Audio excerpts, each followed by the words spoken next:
Olá, pessoas que seguem aqui este modesto espaço, né? Este canal aqui no YouTube. E vamos mais uma vez aqui para dar seguimento ao estudo, né? Ao comentário, né? Que eu faço aqui dos capítulos do livro Ementário Espírita, do espírito Marco Prisco, psicografado por Divaldo Franco, e que chegamos no último vídeo, né? Chegamos aí ao capítulo 14, no comportamento, não é isso? Então vamos avançar agora ao capítulo 15, né? Então, assim, desde já, a todos que acompanham os vídeos também, eu deixar meu agradecimento, né? Espero que esteja sendo útil, né? Acho que assim, uma boa leitura espírita de um livro sério, né? Como esse aqui, é sempre útil, é sempre prazeroso, é sempre algo que deve ser, assim, disseminado. Ok, gente? Então vamos continuar, que eu acho que assim, que é o que vale a pena mesmo com relação a conhecer espiritismo. É conhecer cada vez mais, é se aprofundar, é se aprimorar, né? Então vamos passar para o capítulo 15, né? Já que encerramos o último no 14. E o 15 fala sobre no falar, né? O ato de falar, né? No falar. Vamos ver aqui, ó. Não é necessário que sua voz se adoce, vestindo-se de veludo, para que expresse a mensagem evangélica. Tem gente que fala para falar das coisas do bem, do evangelho, ou de qualquer conteúdo assim espiritualizante, tem que falar com aquela voz. Oh, e muitas vezes até é forçada, né? Como a gente sabe, né? Muitas vezes até é forçado. Não tem essa necessidade.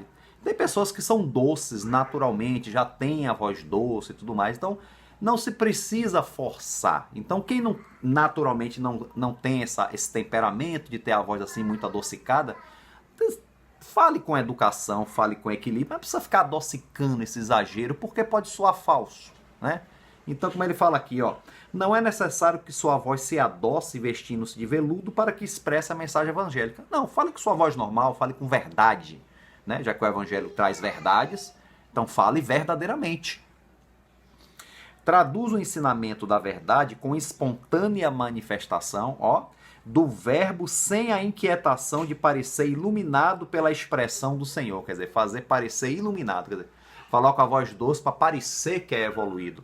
Não, a gente tem que ser, mas não parecer sem ser, né? Mansuetude de voz nem sempre traduz mansidão de espírito, né? Tem gente que fala baixo, que é todo comedido, mas por dentro é um turbilhão, né? E em algum momento explode. Incrível é isso, né? Gentileza na palavra não significa expressão de serenidade. Aí.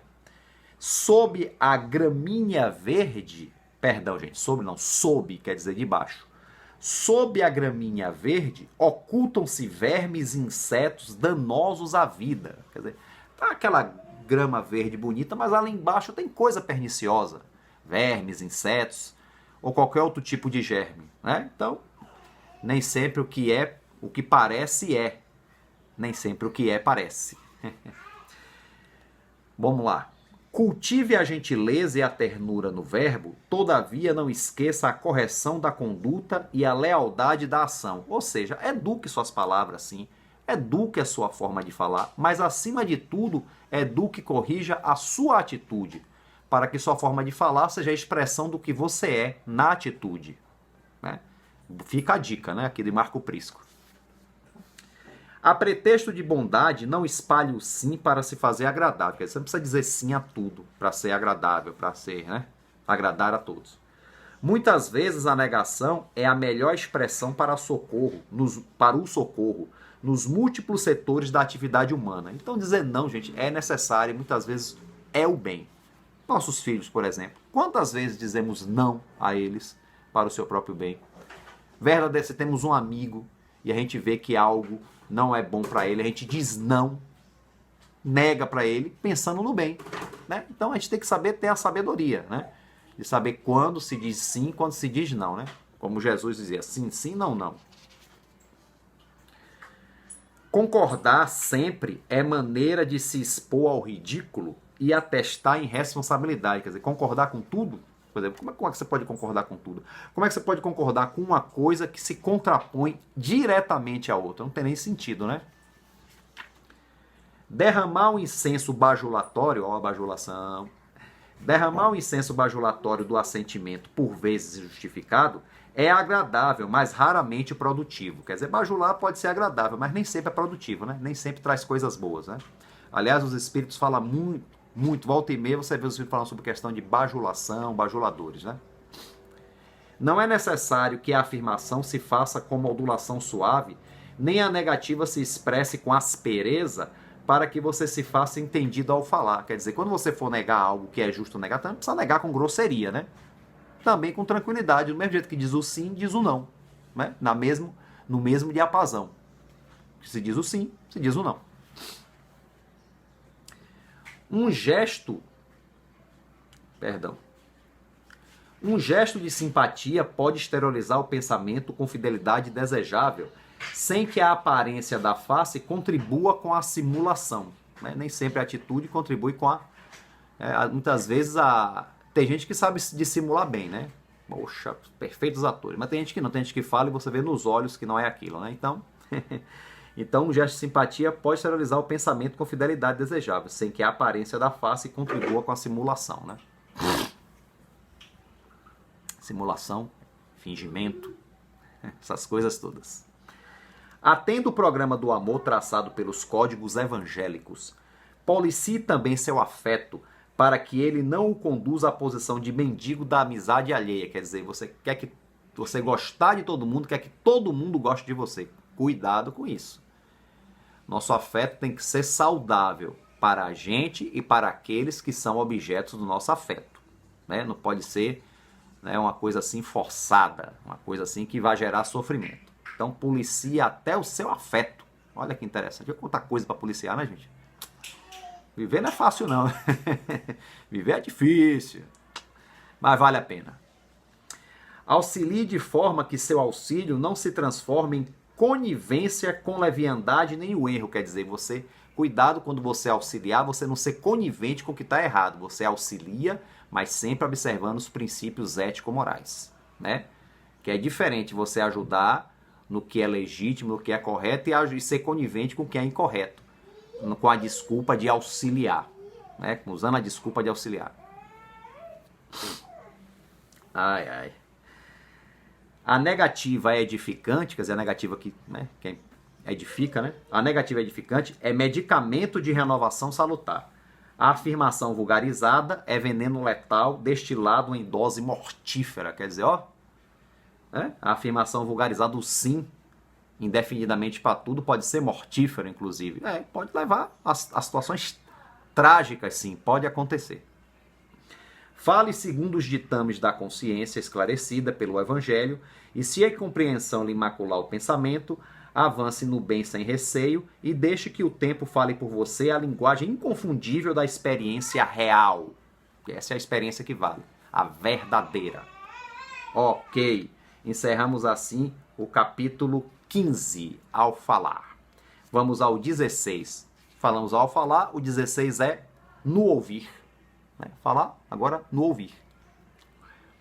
Não faça do seu silêncio convivência com a calúnia. Há muita covardia que se esconde por detrás de lábios selados. Quer dizer, não sei de nada, não falo nada. Nem sempre essa é a atitude mais correta. Devemos saber silenciar, sim, quando necessário, né? Muitas vezes o verbo pode nos levar a grandes armadilhas. Mas nem sempre o silêncio quer dizer que você está correto. Muitas vezes silenciar sobre algo é ser conivente a algo ruim, até mesmo a um crime. Né? Então é uma questão realmente, repito, de sabedoria, de discernimento para saber separar uma coisa da outra. Se o acusado lhe é estranho, desculpe-o. Se é seu conhecido, apresente ao acusador as faculdades nobres que ele possui. A lama fétida oculta nascentes cristalinas. É ao contrário, né? Teve a comparação da grama que tem embaixo da grama, mas também é o contrário. A lama fétida, se for ver lá embaixo, tem água cristalina também, né? Ali no subsolo. Né? Interessante. O rio transparente desliza sobre a lama repousante. Oh, aí se você meter a mão e misturar, aí a lama sobe. Interessante, né? O rio está ali limpinho, A lama está assentada ali embaixo. Se for lá e revolver, aí vira aquela lameira. Há homens de caráter lodacento, embora possuidores de valiosos mananciais, que ninguém ajuda a se libertarem do tremendal. E há corações de bondade à flor dos sentimentos, que qualquer gravame imprevisto, todas as realizações. Então, fazendo comparação, né, com essa questão da água, né? Há homens que têm muitos mananciais, mas também tem um lado bem lodacento da sua alma, né? Quer dizer, é a condição de ser humano no mundo ainda, né? Com as nossas mazelas, mas também já temos muitas qualidades, muitas boas qualidades, que precisam ser desenvolvidas, entendeu?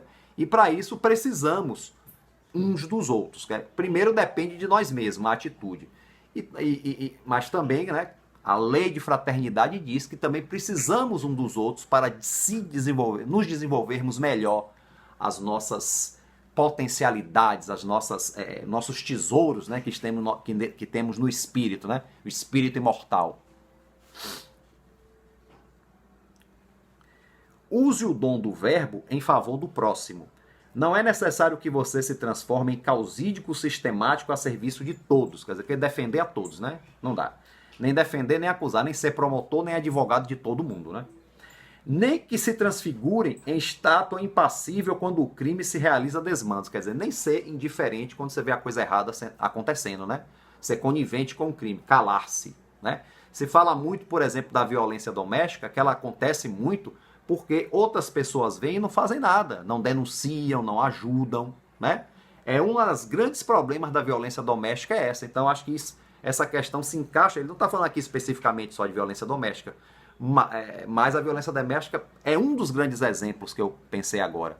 E tantos outros, né, que a gente vê e fica impassível, deixando para lá. Não é que a gente vá fazer, não é ele apontar o dedo, pode ser até perigoso assim. Há outras formas, né, de lidar com essa situação, há outras formas, procurar ajuda. É isso que eu tô, não é que ninguém querer bancar o herói, não. Bancar o salvador da pátria. É procurar ajuda, né, que as coisas se resolvam da melhor maneira possível. Claro.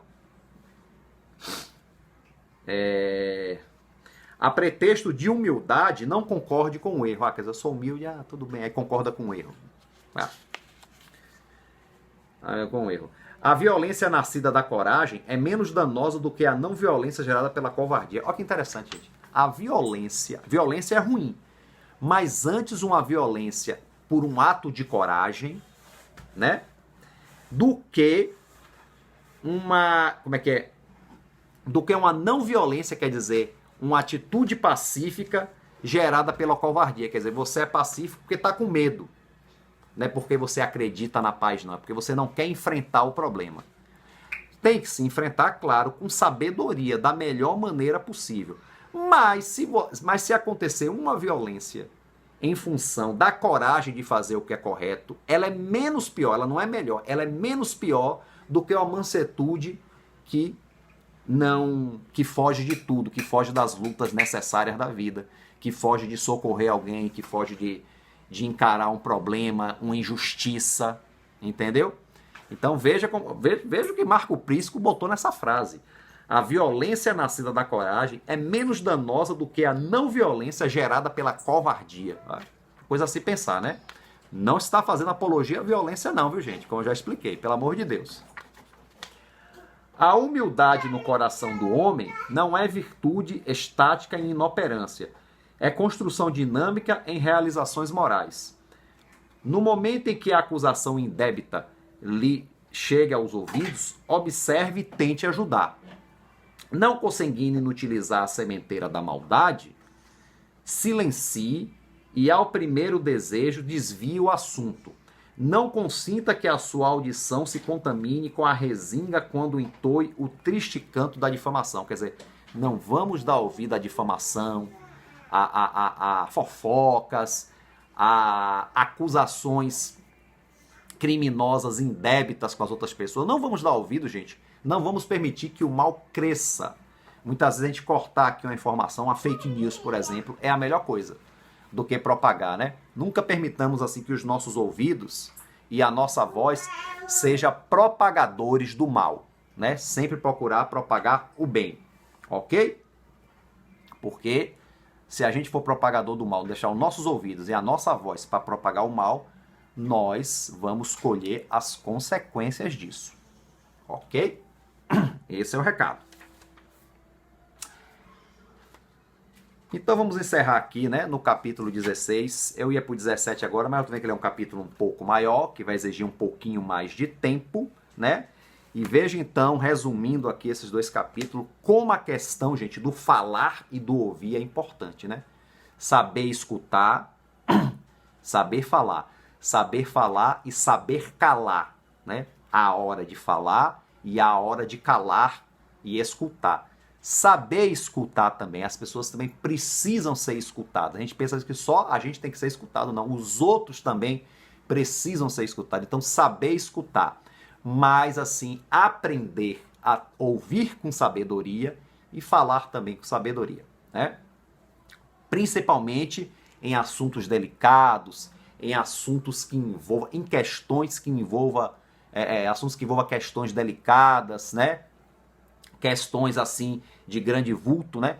Que sejamos o máximo possível um ponto positivo. Sei que somos fracos, somos espíritos imperfeitos, eu mesmo sou, entendeu? Mas dentro das nossas possibilidades, nem que seja uma coisinha assim, né? Vamos tentar seguir esse padrão, né? Então vamos tentar usar bem o nosso falar e o nosso ouvir. Ok, gente? Então aqui vamos encerrando mais este vídeo com o estudo, com o comentário do Elementar Espírita. Então a todos aí um grande abraço, fiquem com Deus e até o próximo.